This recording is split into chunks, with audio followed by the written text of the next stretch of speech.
I've got a 2006 RAV4 with a coolant leak on it. As you can see here, the coolant reservoir is currently empty.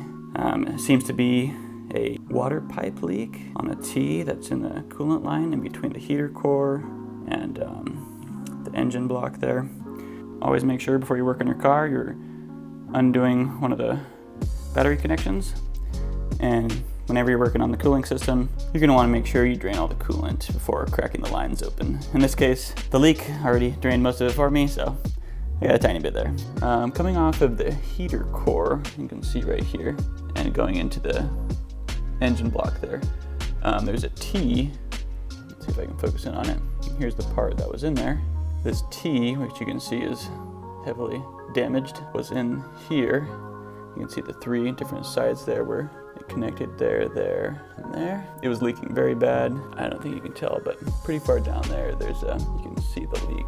It's out of focus. That's what I'm gonna fix. I'm gonna change this part out for a better part. You can see on there, it says China, made in China. This definitely isn't an OEM part, and I'm sure whoever owned this car before me has had to replace it as well. Which is how we got here. Here's what the T looks like now. What it should look like is basically this side, but going in all 3 directions. Here are the pieces that I had to dig out of the hoses that had broken and got basically stuck in the coolant hoses there. Yeah, so not a good design, not a good part. I just got the new part in the mail. I'm gonna unbox that and show you what it looks like. All right, I opened it up. Here's what the new part looks like. It's a metal T.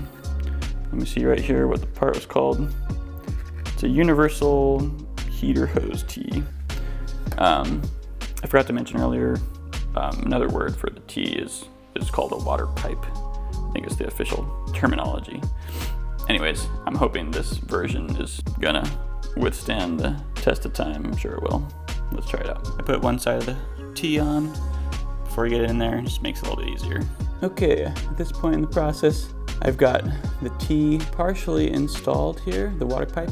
You're gonna wanna make sure that that clamp that's closest to the engine block there is facing a good way so that you can actually get a grip on it when you're putting it in. Here's my setup for putting the clamps on. It's nice to have an extension on the ratchet here.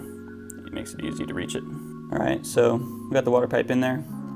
The T, if you will, it's looking pretty good, I must admit. I'd be surprised if this didn't hold well.